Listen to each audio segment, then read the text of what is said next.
Welcome to International Securities Exchange's podcast series. Facilitated by renowned educators, ISE podcasts are intended to teach beginning as well as seasoned investors the ins and outs of trading. To find an updated list of podcasts, please visit www.ise.com/podcasts. Please be sure to listen to our important message following this episode regarding the risks of investing in exchange-traded options. Okay, so with European-style options, can you get out of the trade before expiration? You can. So assuming that there's a liquid market for a particular option, so we would assume normal market conditions, you can get out of an option. You could buy a put today, and you could sell it tomorrow. You may be in a profitable position or a negative position, but yes, you could get out of it before expiration. For the sake of using some easy calculations, Randall, I assumed that we held it all the way through expiration, but yeah, you can definitely get out before then. So Bruce, my charting package shows no volume in most of the listed options. How do you expect to trade with no volume or liquidity? I might defer to Steve on this to get a better answer, but John, if you look at, yeah, please.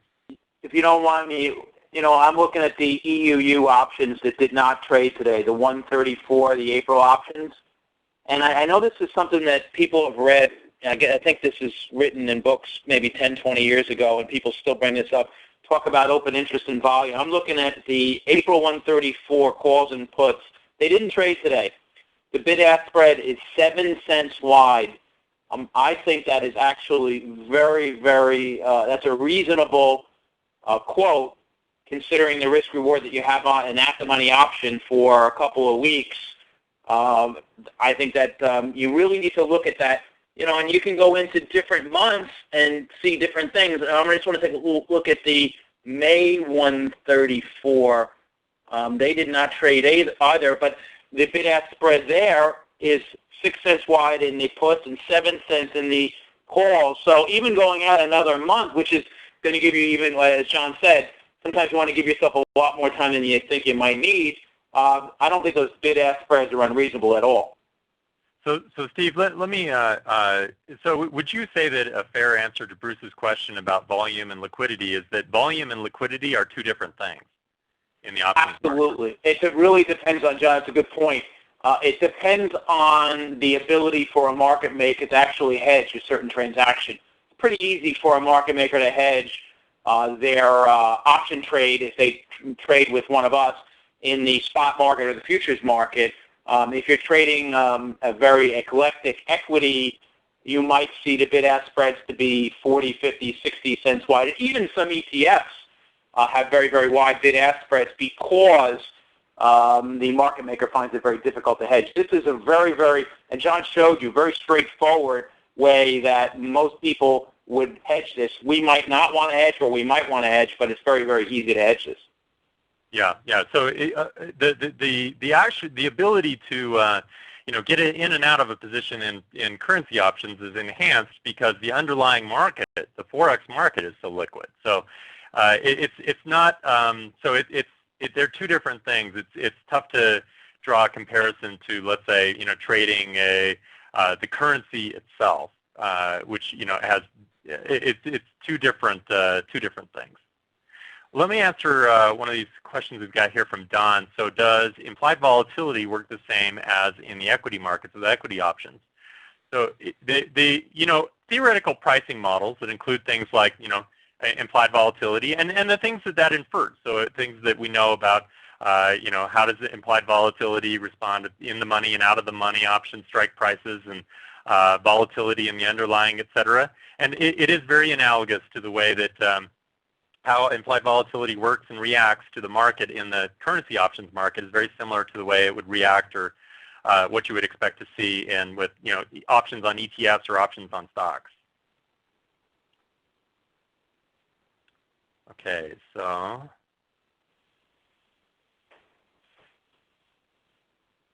you scroll down here just a little bit. Do you suggest, so Mike's asking, do you suggest buying the in the money or out of the money strikes for option positions? Well, so let me say, number one is that not only would it be inappropriate for me to make a recommendation, but I really shouldn't, because it kind of varies on what your trading objectives are.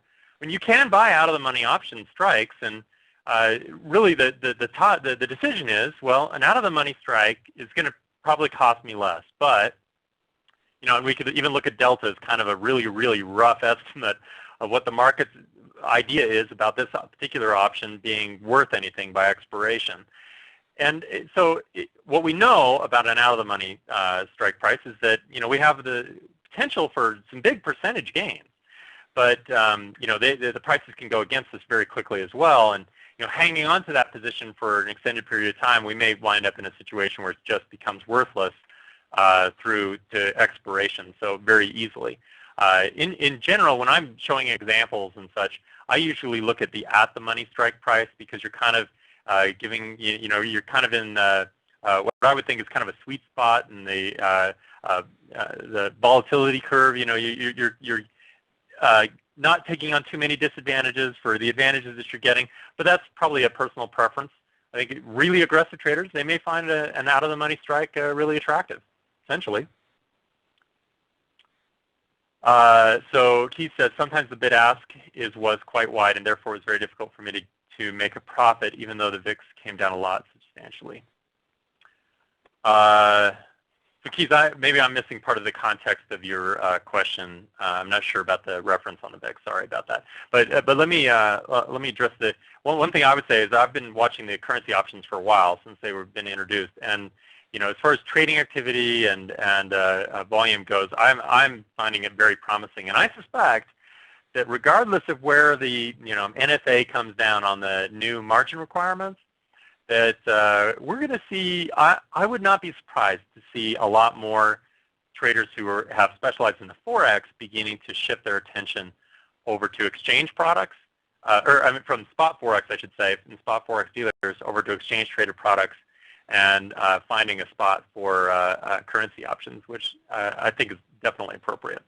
So Bruce, when your option gets into the money on a winning trade, spreads 50 cents or more. Also, I've never gotten filled on a spread at anything other than the worst price possible. Bruce, sorry, your question might be a little bit vague for me to answer it specifically. Right now we can see spreads that are a lot tighter than 50 cents. On the